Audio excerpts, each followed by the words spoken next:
now tuning in to Kilabot Pinoy Horror Stories, the podcast. Sundays at 7 p.m. here on Spotify.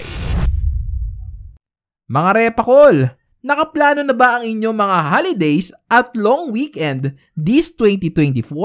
Good news! Dahil hassle-free na ang pagbubook ng inyong mga itinerary and hotels via Klook. Just use my promo code Kuya Totoy to get your 5% discount in hotels and 3% off in any activities. Applicable in domestic and abroad. So what are you waiting for? Book it, Klook it! Sa pagsapit ng gabi at pagbigkit ng iyong mga mata, lagi mong itatanong, ligtas ka ba?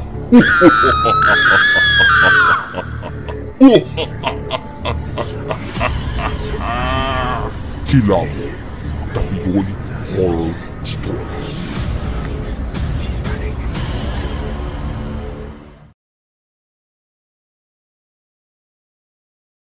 Hili-hili, tulagan ay wala't diri, imoy nanay, katutienday, pagkalpapay, hili-hili, tulagan ay.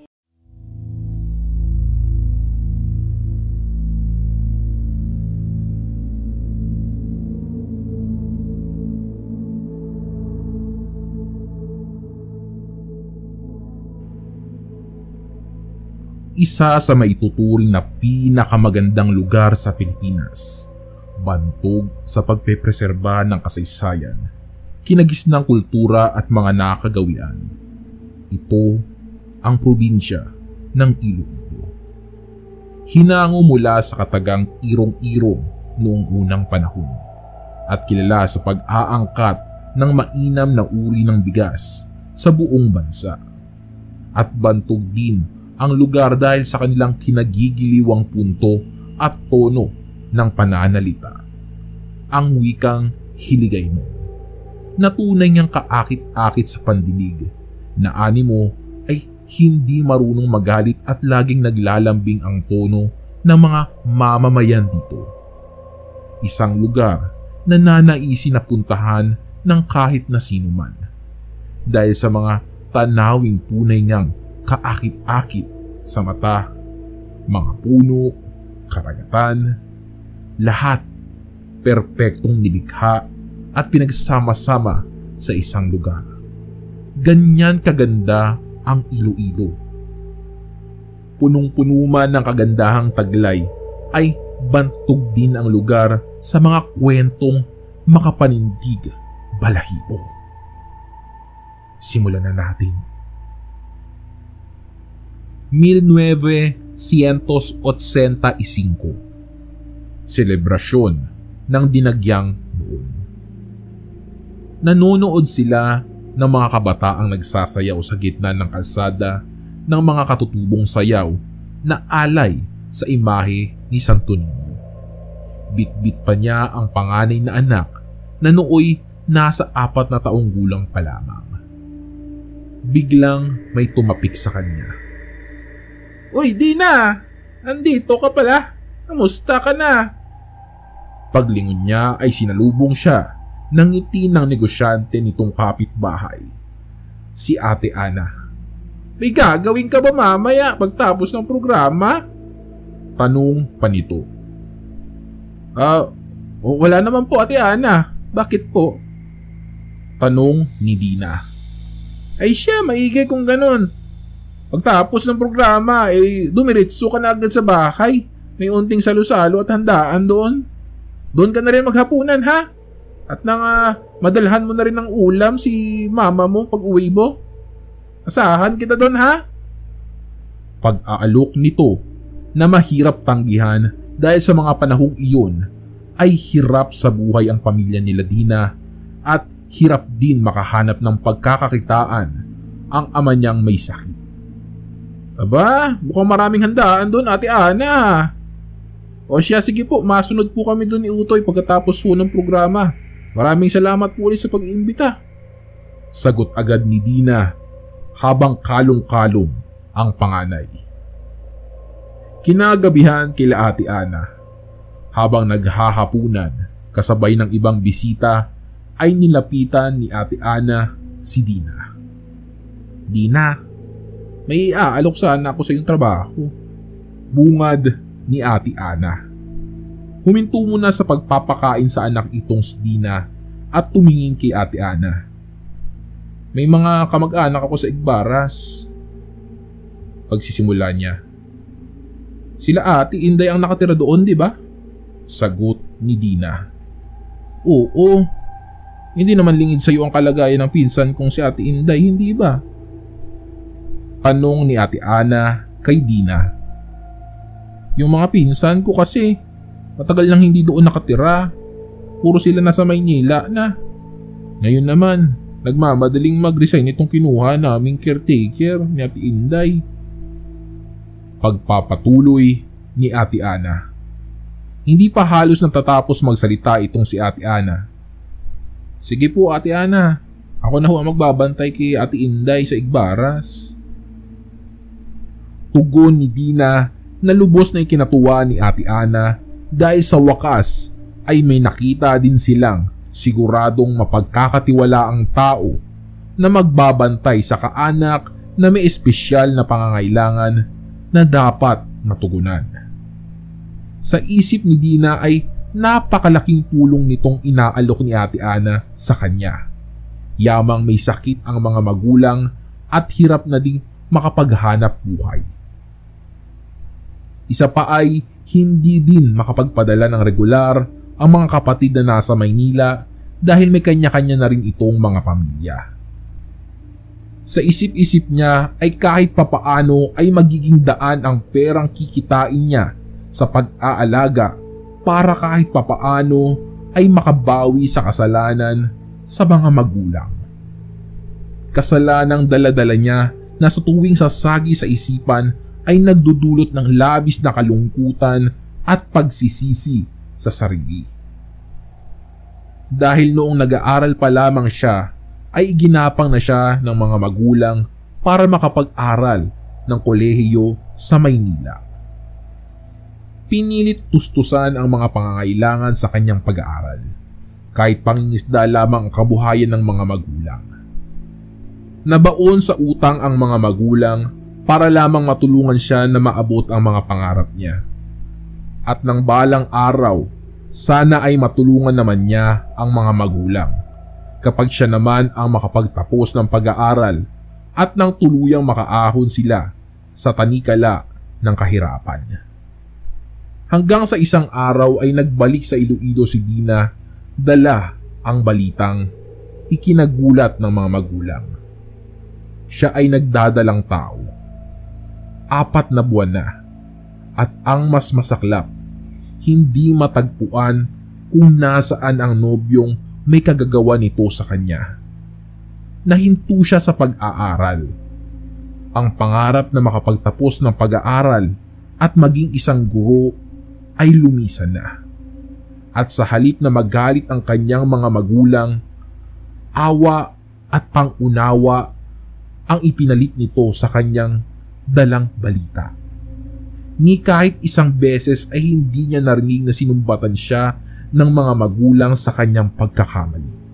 Nak, nabigo ka, oo. Pero hindi ka isang kabiguan para sa amin ng nanay mo.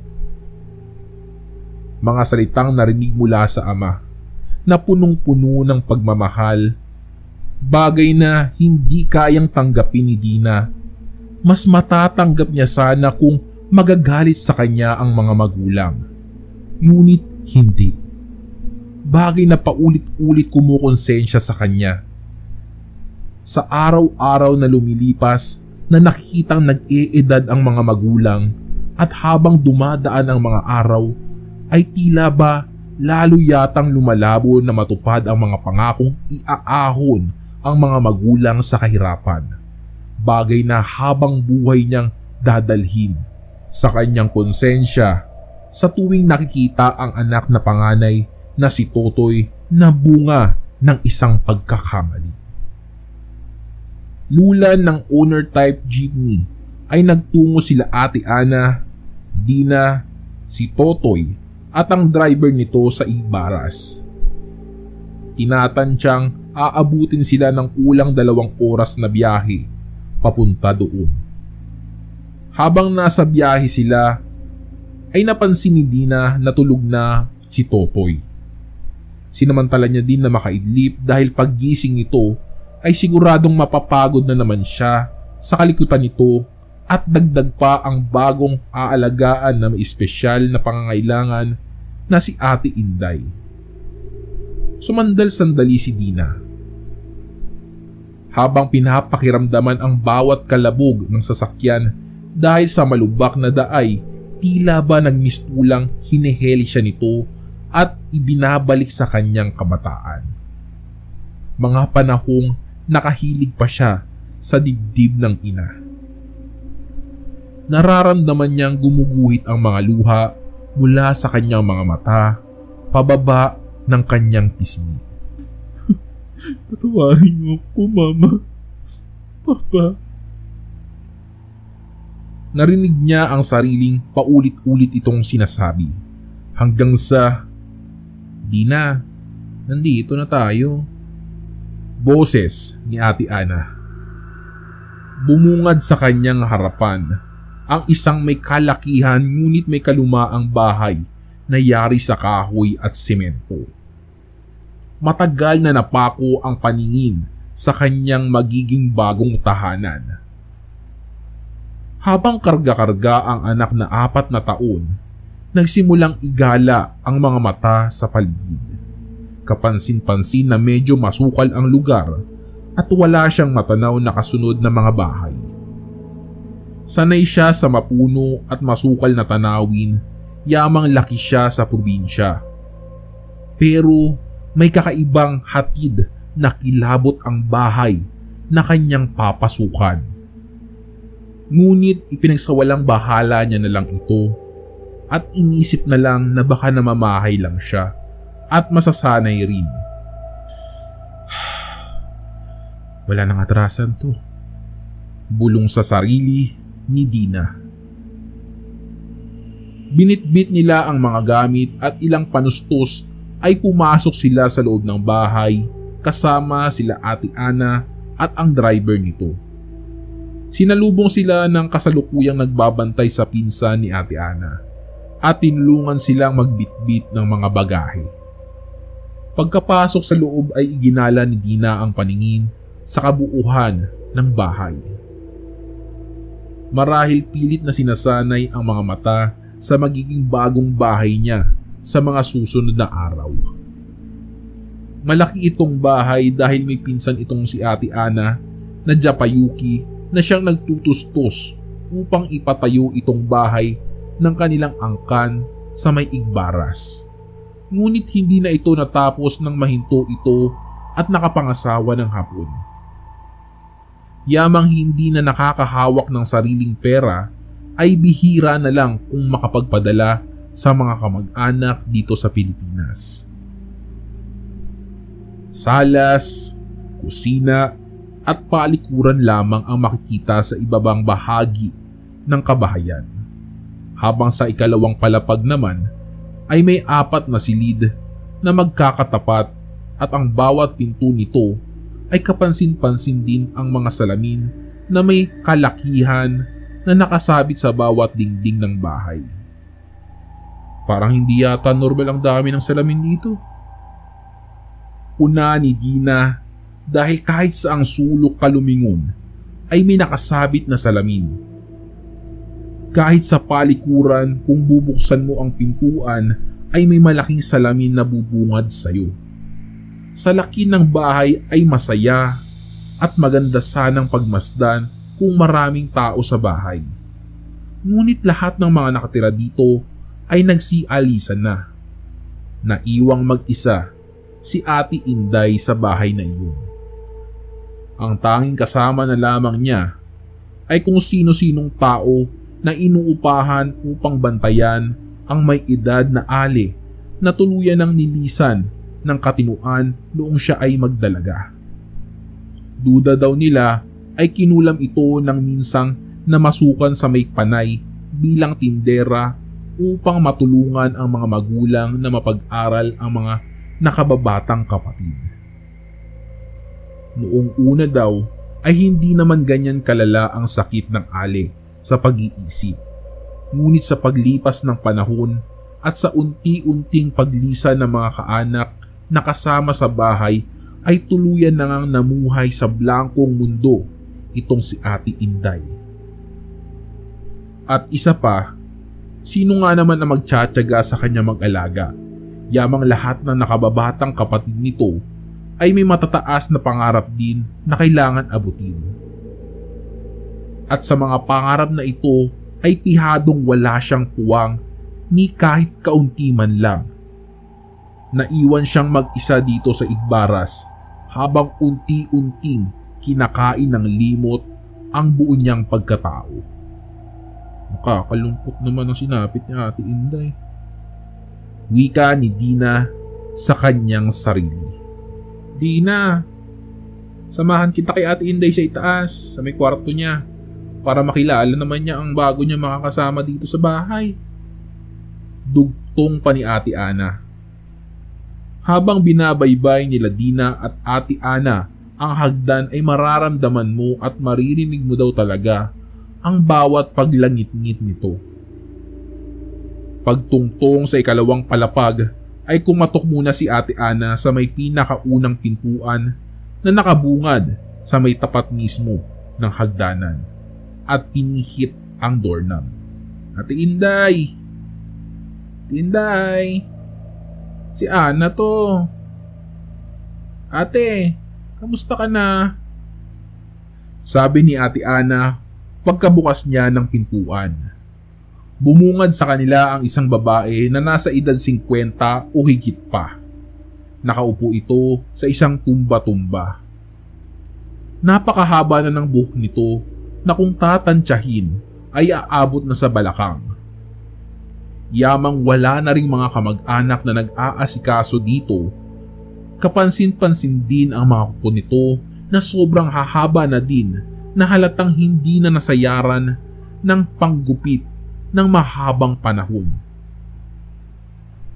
At Inday, ako to si Ana. Naalala mo pa ba ako? May papakilala ako sa'yo. Ito nga pala si Dina, ang bago mo makakasama dito sa bahay. Pero higit na umagaw sa atensyon ni Dina ay ang mga mata nitong nakatuon na lamang sa dingding na nasa harapan nito na kahit anong sabihin ni Ate Ana sa kanya ay makikita mong hindi ito naririnig ng babaeng nakaupo sa tumba-tumba. Kahit anong salita pa ang lumalabas sa bibig ni Ate Ana ay wala kang mababanaag na reaksyon mula sa mukha ni Ate Inday. Saglit na hinaplos ni Ate Ana ang buhok ng nakakatandang pinsan bago ito magpaalam. Bago lumabas ng pintuan at iwan si Ate Inday sa kwarto niya, ay minsan pang nilingon ni Dina ang matandang babae na nasa loob. Ni hindi man lang gumagalaw si Ate Inday sa pagkakaupo, nananatili itong nakatulala. Bago tuluyang umalis, ay tinuruan si Dina ng mga dapat gawin ni Ate Ana at ng katiwalang papalitan niya mula sa pagpapakain, pagpapaligo, paglilinis ng kwarto ni Ate Inday hanggang sa paghuhugas ng puwet nito. Nakakalakad pa naman ang matanda. Kailangan mo lang alalayan ito pababa sa may banyo para malinisan. Para sa pamilya ko, kakayanin ko. Yan na lamang ang naging tugon ni Dina sa bago niyang sinumpaang trabaho.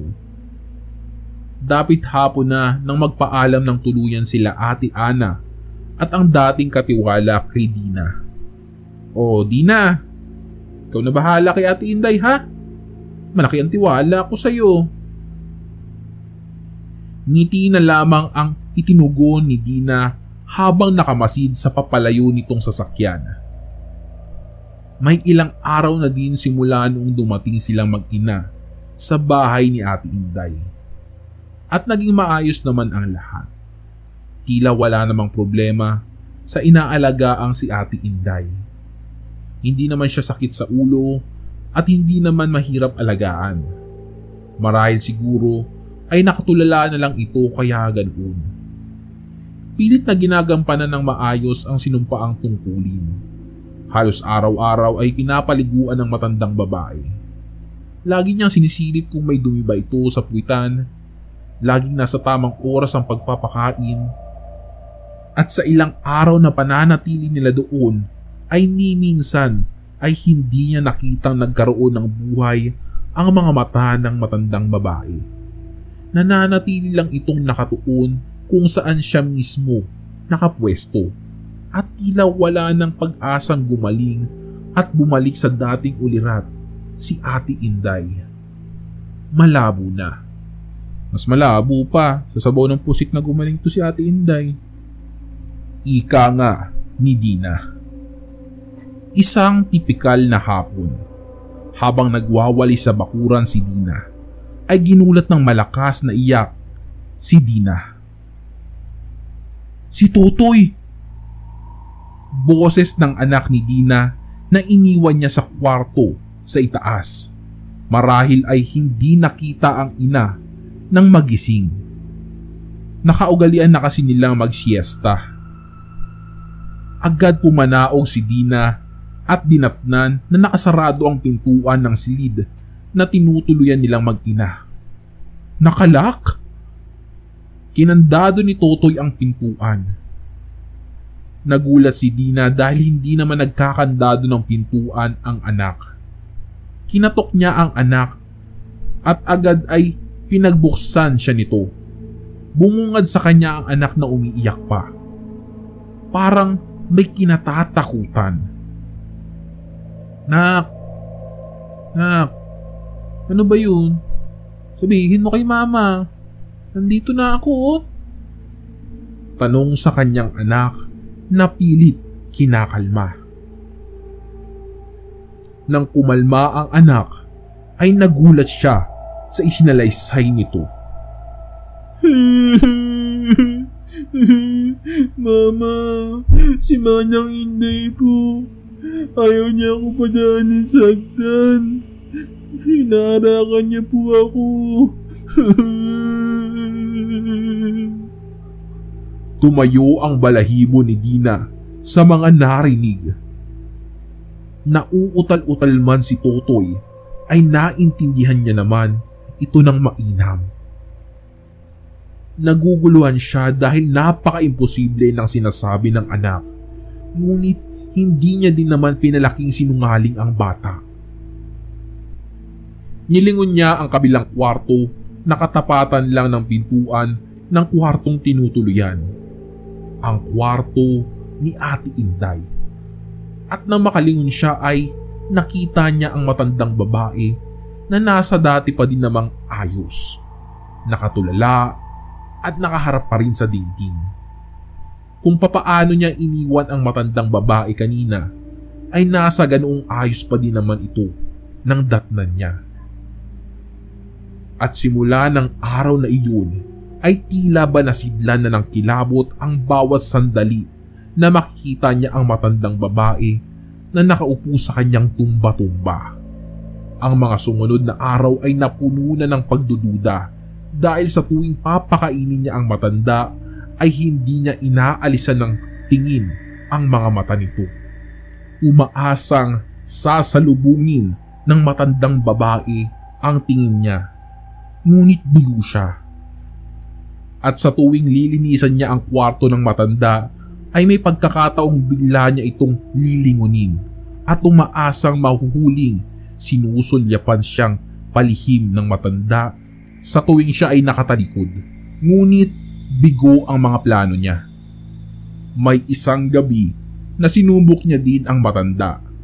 Sinadya niyang magpahuli at medyo magpagabi ng kaunti sa pagtulog. Ilang oras na mula nang pahigain niya ang matanda para matulog. Sinadya niyang iwang nakabukas ang pintuan sa kwarto ng matanda at iwang nakabukas ang gasera. Tulog na din si Totoy noon. Mula sa maliit na siwang ng pintuan ay sinilip niya dahan-dahan ang matanda. At sa pagkakataong ito ay umaasa siyang mahuhuli na niya ang matanda. Pagsilip niya ay nakita niya ang mga paa ng matanda na nakahiga pa din sa mahigaan at mukhang tulog na, at gaya ng inaasahan, wala itong kakilos-kilos. Muli ay bigo si Dina na patunayan na may kababalaghang itinatago ang matanda. Kaya naman ay kinalma na lamang ang isip at kinalimutan ang mga bagay na sinabi noon ng anak tungkol sa matandang babae. Baka lamang dulot ng imahinasyon iyon ni Totoy dahil sa kanyang kabataan. Inalis niya panandalian ang mga kakatuwang iniisip patungkol sa matandang babae na wala sa wisyo. Isang umaga, nagising si Dina at agad niyang napansin ang isang amoy na hindi kaaya-aya. Halos bumaliktad ang sikmura niya sa naaamoy noong umagang iyon. Habang natutulog pa ang anak ay ginala nito ang paningin at hinanap kung saan posibleng makikita ang maaaring pinagmumulan ng masamang amoy. Inikot niya ang kwartong tinutuluyan. Ngunit sigurado siyang hindi sa kwarto nilang mag-ina nagmumula ang masangsang na amoy. Pagbukas ng pinto ay sinalubong siya ng nakakasulasok na amoy na sumasabay sa hangin. Mukhang alam na niya kung saan ito nagmumula. Sa kwarto ng matanda. Agad ay pinasok niya ang kwarto ng matanda at hindi na nga siya nagkamali. Ang masangsang na amoy ay nanggagaling mismo sa kwarto ng matanda. Dumumi ito kaninang madaling araw na natutulog sila at sumabog ito sa higaan at sa buong katawan ng matanda. Agad ay ibinangon niya ang matanda at inalalayan patungong CR. Habang binabaybay ang hagdan pababa, ay napalingon siya sa mukha ng matanda na walang reaksyon. Nakita niyang may dugong tumutulo mula sa ilong ng matanda. Marami ito. Nagsimulang mataranta si Dina sa nakita.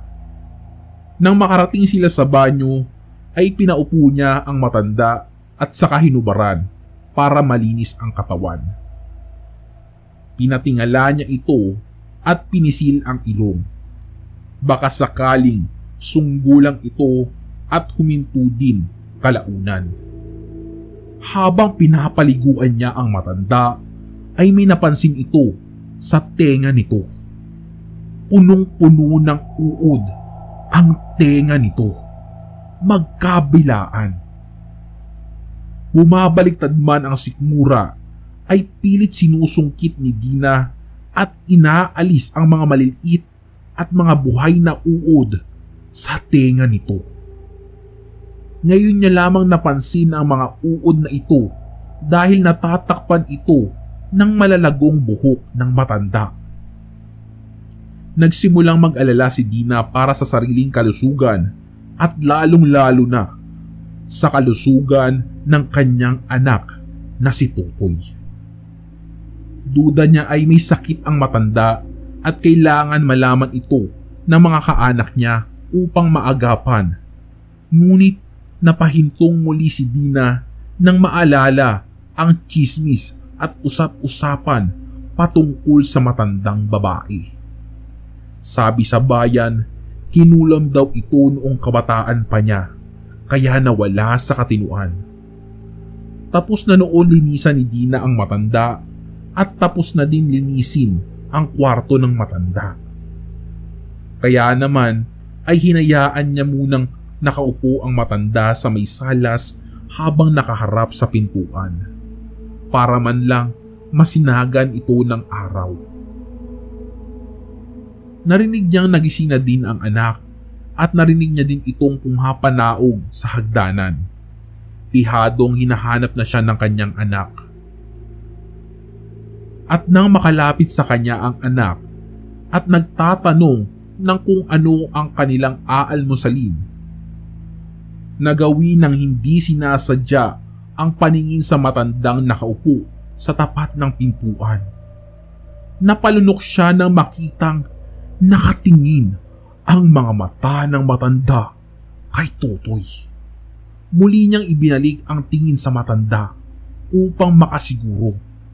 Ngunit nakaharap na itong muli sa may pintuan at mukhang walang muwang tulad ng lagi nitong ayos. Napahinto si Dina at sandaling natahimik. Sigurado siya sa kanyang nakita. Nakatitig ng masama ang matanda sa anak niya kanina. Nakapiling ang mukha nito sa kung nasaan silang mag-ina. Nagsimulang bumomba ang puso ni Dina. Nagsimulang mabingaw ang mga pandinig. Hindi na niya nadidinig ang mga bagay na tinatanong sa kanya ng kanyang anak. Napako ang mga mata niya sa matandang wala na sa katinuan. Muli ay bumalik ang duda niya sa matanda. Hindi niya sigurado kung totoo nga ba ang nakita o isa lamang itong guni-guni. Naguguluhan siya at nagsisimulang bumalik ang masamang kutob niya sa matanda. Tuwing kinsenas ay dumadalaw si Ate Ana sa kanila upang magdala ng kanilang mga kakailanganin pati na din ng matanda. At sa tuwing napapadalaw si Ate Ana doon ay tila ba may nag-uudyok sa kanya na sumabay na pauwi sa kanila dahil parang hindi na niya kakayanin pa na makasama ang matandang kakatuwa. Pero mas nananaig pa din ang pagiging propesyonal sa ipinangakong trabaho at bawat kakatuwang nararanasan ay ipinagsasantabi na lamang niya ito. Hindi naman daw araw-araw o gabi-gabi nararanasan ni Dina ang mga kakatuwang pangyayari sa bahay ni Ate Inday. Minsan lang naman ito, pero talagang hindi mo ito malilimutan. Isang hapon na naglinis si Dina ng kabahayan ay napatingin siya sa mga salamin na nakapalibot sa bahay. Hindi niya nagustuhan ang mga aura ng mga salamin na nakabitin sa bawat dingding. Ang dami naman mga salamin dito. Parang may lalabas na impacto dyan mamayang gabi. Kwento ni Dina. Kaya naman kumuha siya ng mga balabal na hindi na ginagamit at tinakpan isa-isa ang mga salamin sa buong kabahayan. Habang nahihimbing ay may kaluskos na gumising kay Dina mula sa mahimbing na pagkakatulog. Hindi kaaya-aya ang presensya at aura ng gabing iyon. Nakarinig siya nang naglalakad sa labas. At base sa mga nililikha nitong tunog sa bawat paghakbang nito, ay masasabi mong tao ang naglalakad sa may bakuran nila. May nakapasok sa bakuran. Bulong ni Dina sa kanyang sarili at nagpatuloy ang mga hakbang na nadidinig ni Dina sa labas. Bawat paghakbang nito sa mga natuyong dahon ay dinig niya. Ang mga sumunod na bagay na naririnig ni Dina ay naglagay ng matinding nerbyo sa kanya ng gabing iyon. Narinig niyang binuksan nito ang pintuan sa harap bahay. Nagsimulang hingalin si Dina. Dahil kung sino man yung naglalakad kanina sa bakuran, nakapasok na siya sa loob ng bahay. Nawala ang mga yabag sa loob ng bahay at ang mga sumunod na nangyari ay nagpaurong ng dila ni Dina. Nakarinig siya ng mga yabag na tumatakbo sa ibaba. Kung papakinggan mabuti, ay parang bata na naglalaro at paikot-ikot sa salas. Parang nakawala sa koral ng baboy. Hindi alam ni Dina ang gagawin dahil alam niyang hindi ito normal. At lalong alam niya na kung sino man ang nasa ibaba ay hindi tao. Pero kaya niyang gayahin ang yabag ng isang tao. Muli ay huminto ang kung sino mang tumatakbo sa loob ng bahay. Muli ay nabalot ng katahimikan ang buong kabahayan. Halos maulol na si Dina sa takot dahil alam niya na sa mga oras na iyon ay pinaglalaruan siya. Sa pag-aakalang wala na ang mga yabag ay tunay nga siyang nagkakamali. Nakarinig siyang muli ng mga yabag. Hindi sa labas ng bahay, hindi sa salas, kundi sa hagdan. Paakyat sa itaas kung nasaan sila. Napako sa pagkakaupo si Dina nang marinig na huminto ang mga yabag sa tapat ng pintuan. Nakikiramdam kung kaninong kwarto ba ang pakay nito. Kwarto ba ni Ate Inday o sa kwarto nilang mag-ina? Nanikip ang dibdib ni Dina sa mga sumunod na narinig. Narinig niyang may kumakayod ng pinto ang kahoy nila. Biglang nagmulat ng mata si Dina. Nakiramdam sa paligid. Tahimik. Huminga ng malalim at sabay sabing,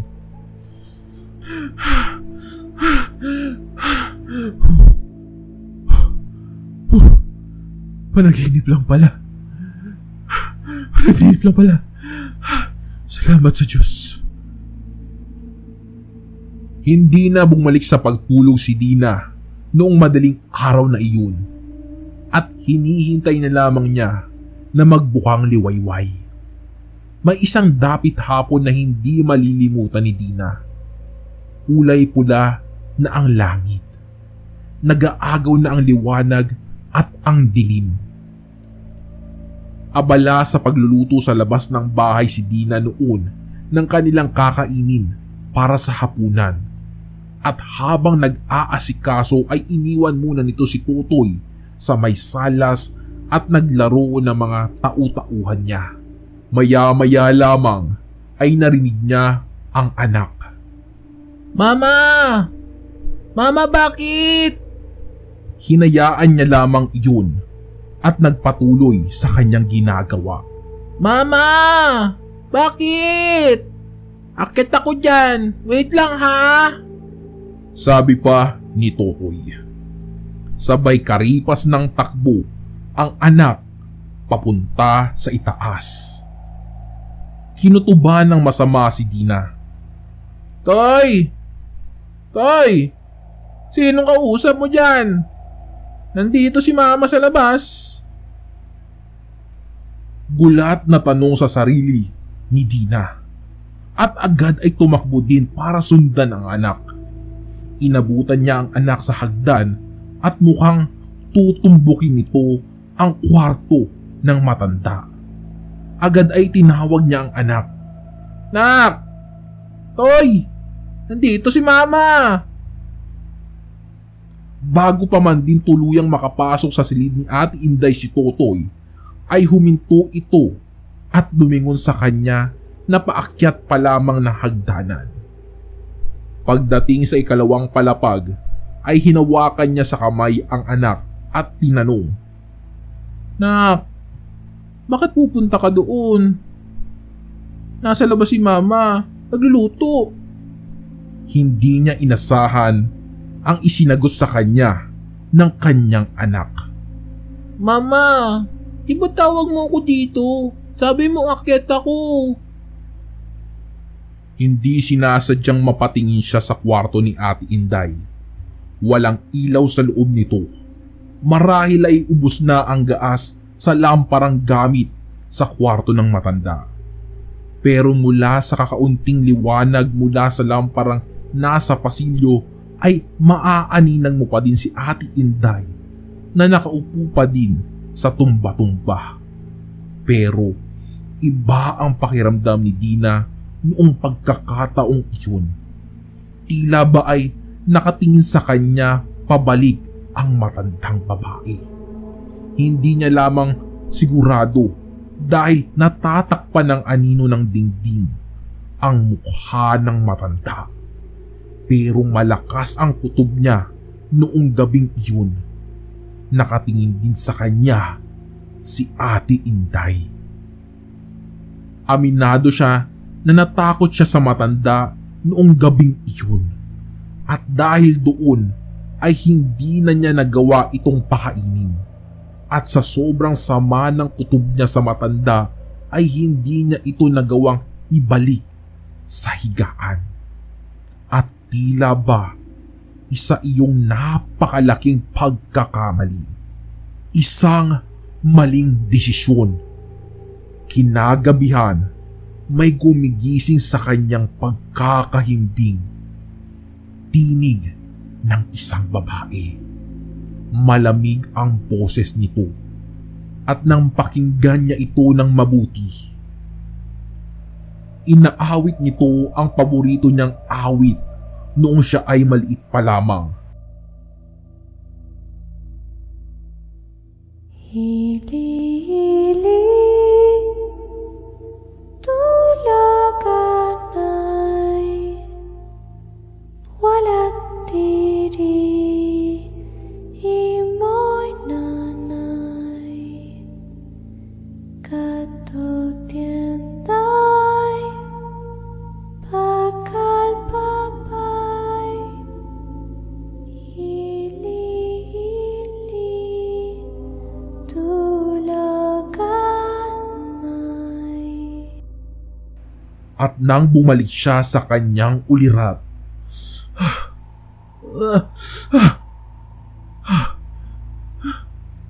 sino yun? Tanong sa sarili. At lalo siyang nagimbal nang mapansin niyang wala sa tabi ang anak. Agad bumangon si Dina at hinanap ang anak. Toy! Toy! Nak! Nasaan ka? Andito si Mama. Lumabas ka na dyan. Huwag mo ko taguan, nak. Nag-aalala na ako. Nak. Hoy! Anak. Asaan ka, anak? Toy. Asaan ka? Lumabas ka, anak. Ilabas mo siya! Ilabas mo man siya! Walang kasalanan ang bata! Walang tugon mula sa anak. Binuksan niya ang gasera at agad ay tinulak ang kahoy na pintuan. Paglabas niya sa pasilyo ay narinig niya yung tinig ng babae na umaawit. Galing sa loob ng kwarto ng matanda. Agad ay tinadyakan ang pintuan nito. Shhh! Natutulog pa si Totoy. Marahang sabi ng matandang babae na nakaupo pa din sa tumba-tumba at kalong-kalong si Totoy. Pagkasabi nooy muling bumalik sa pag-awit si Ate Inday. At nagsimulang iugoy ng marahan ang inuupuang tumba-tumba habang nakayapos sa kanya si Totoy. Nanigas sa pagkakatayo si Dina. Tila mababaliw. Gulat na gulat. Umuurong ang tila. Hindi niya inaalis ang kanyang paningin sa matandang babae. Kahit hindi niya maaninag ang mukha nito dahil natatakpan ng aninong nagmumula sa dingding. Agad ay nagmulat ng mga mata si Dina.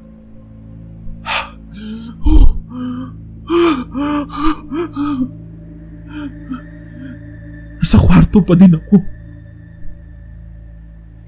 Hingal na sabi ni Dina sa kanyang sarili at agad ay kinapa ang anak na wari ay nasa tabi pa rin niya. Panaginip na naman. Babalik na sana sa pagtulog nang may mapansin siya.